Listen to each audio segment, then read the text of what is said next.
I really don't understand why people feel the need to defend the indefensible. Rey is easily the worst lead Star Wars character ever to hit the silver screen, and that's because as the lead she does nothing to earn the status she's given. Instead of learning about the Force through trial and error, instead of making costly mistakes, instead of having to prove herself, Rey is just given everything. She gets the Force, she gets Anakin's lightsaber, she gets to manhandle a new villain twice in the same movie, gets to use all the cool Force powers without training, gets to best Luke Skywalker, a Jedi Master, in combat, gets to never be tempted by the Force even when she goes right to it, and gets to keep all her limbs.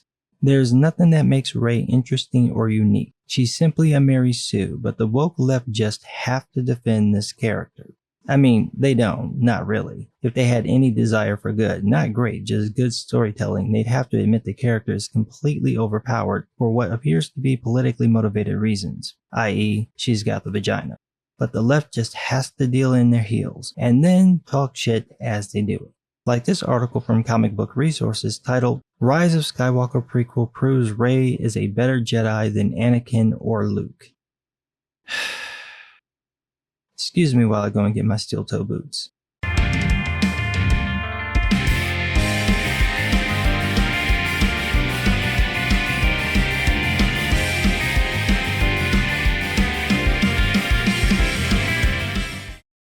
CBR.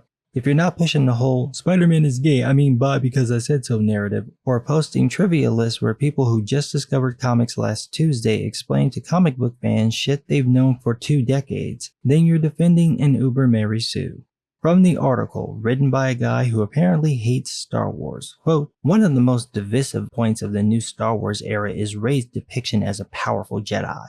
In The Force Awakens, we saw her wielding a lightsaber and fighting off the ruthless and seasoned killer Kylo Ren without training. She also used the mental powers of the Force as if she were pretty much an expert. This led to haters stupidly calling her a Mary Sue, when it's clear she's just as much of a chosen one as Anakin Skywalker was.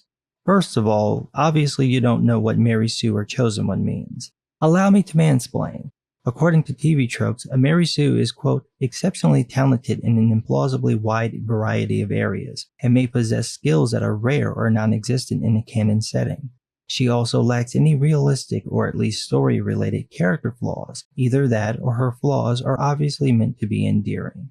So here we have Rey, someone who didn't know she had the Force for 19 years of her life, finds out she has it, and within hours uses a lightsaber, a weapon she's never used before, to manhandle a seasoned lightsaber wielder with zero training, and, quote, use the mental powers of the Force as if she were pretty much an expert. Yeah, that's pretty much the definition of a Mary Sue. For the chosen one, quote, these characters have been chosen by some Force and they are now the only ones capable of resolving the plot. Well, that's not Rey because no one knows who she is. In The Force Awakens, everyone's looking for Luke Skywalker. In The Last Jedi, they're fucking around. No one thinks Rey is a savior. No one even suggests she is. She's special, but not the world will end if not for you special. Don't be mad because people called out the shitty character development. Shitty character development kinda comes with fanfiction. Speaking of which, quote, in Marvel's Journey to Star Wars The Rise of Skywalker Allegiance, however, we're seeing the truth, and it has nothing to do with luck. Rey's not a fluke or simply given power boost for mere plot convenience. She really and truly is a better Jedi than Anakin, or for that matter Luke Skywalker, ever were at this stage in both their careers. No. There was maybe a week between The Force Awakens and The Last Jedi. There's 1 year between The Last Jedi and The Rise of Skywalker. That will put Rey at Luke's level a year before The Empire Strikes Back, and at Anakin's level a year after The Phantom Menace.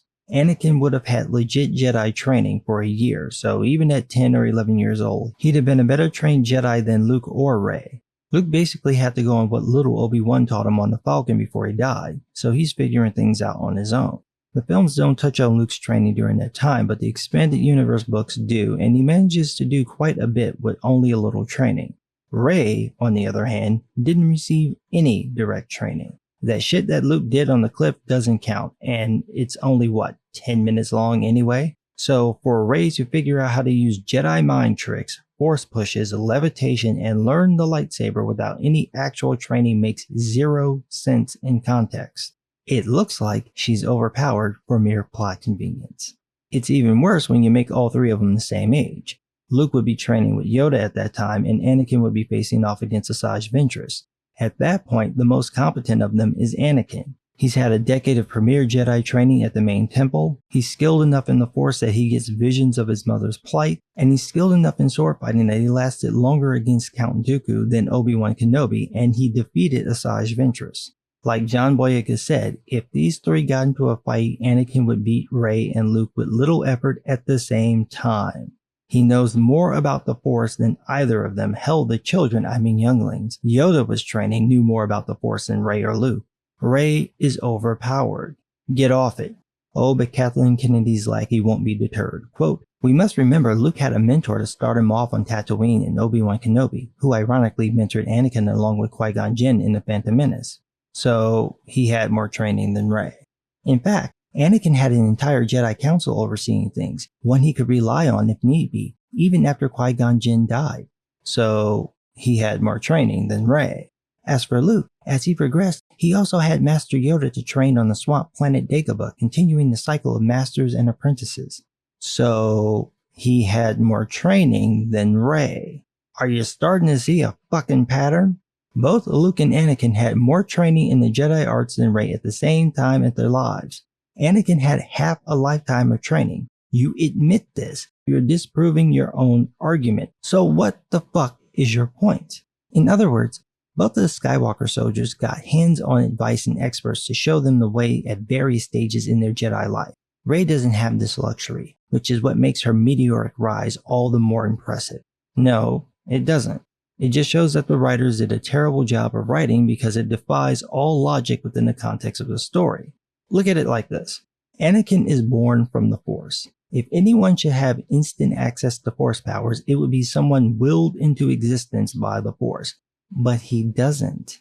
Qui-Gon Jinn senses Anakin's power, but the boy still needs to be trained in order to use it. If we were following Mary Ray Sue's rules, Anakin would have Jedi mind-tricked his way out of slavery before Obi-Wan and Qui-Gon Jinn ever showed up. Better yet, Luke should have been using the Force like madness because he had such a passion to want to leave Tatooine, and emotions are an easy way to dark side powers. But that doesn't happen. It seems like you need some training to learn how to use the Force properly, and this is shown repeatedly in the expanded universe novels and comics and in the films and TV shows. Just having the Force is not enough to do what Rey does. You need years of training, and even then it doesn't mean it'll come easy.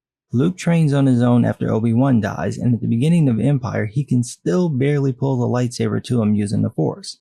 So somehow the guy whose dad was born of the Force can't do a Force pull without concentrating even after a year of training, but some desert skank with zero training can Force pull a lightsaber away from another Force user 2 hours after she learned she had the Force. Oh, but she's not a Mary Sue. Yeah, sure. But what's this bullshit in the Marvel comic? Quote, "In the comic prequel in December's The Rise of Skywalker from Ethan Sachs & Co., we're seeing Rey fighting with Force-sensitive monsters in training, going on scavenging missions unsupervised, battling killer droids, and using weapons in a way we didn't see the Skywalkers doing. All this shapes her into a one-woman army at times." Yeah, so again, bad writing. It makes no sense for her to be as powerful and controlled as she is with no training or knowledge of the Force. It's ridiculous. Almost like someone decided to make her exceptionally talented in an implausibly wide variety of areas, and have her possess skills that are rare or non-existent in a canon setting. You know, a Mary Sue. So then we get to see what Rey's doing, and it's just not that impressive. Oh, she used the Force to spin her staff and Force push somebody. Yeah, 5-year-old Jedi Padawans can do that. But I love how the author tries to justify this. Quote, "She's not even leaning on Leia's knowledge of the Force as much as she simply harnesses the brief lessons Luke taught her in The Last Jedi." What lessons? He tickled her hand with a leaf. He didn't teach her shit. Just some stuff about reaching out with the Force. That's it. And from that 10-minute exchange, she somehow suddenly knows how to control the Force enough to become Neo from The Matrix Reloaded. It shows how intelligent she is, and that no learning curve's too steep for her.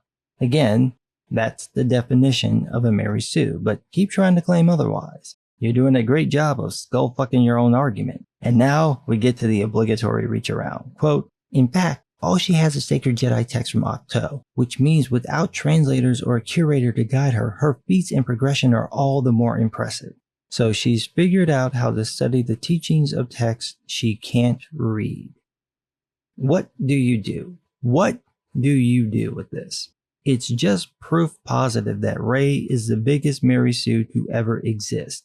She's doing shit no one, literally no one in any Star Wars book, game, comic, movie, TV show has ever done. And all without a lick of actual training. Like the author says, she's, quote, developing so quickly by simply deciphering the ancient books compared to Luke and his dad who took time to steadily move up the ladder. So they had to earn their power and skill by training, while Rey gets to be powerful because vagina. How is she not a Mary Sue? I'm still looking for proof she's not, and everything you keep showing me keeps proving she's the silver gold tiger of Mary Sues. Just every sixth ranger. This just ruins the Star Wars legacy, ruins the very purpose of Anakin and Luke as archetypes. The whole point of their training is to test them and to show their character.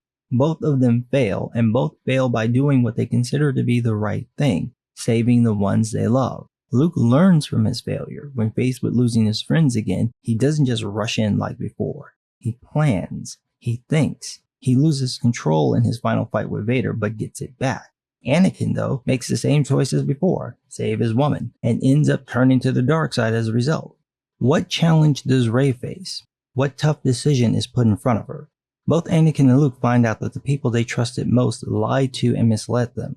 Where does this happen to Rey? Both Anakin and Luke lose a limb for their arrogance. What does Rey lose? Both Luke and Anakin are haunted by their choices, changed forever by what they witnessed, driven to become better Jedi so the same things won't happen again. Where does Rey experience those things?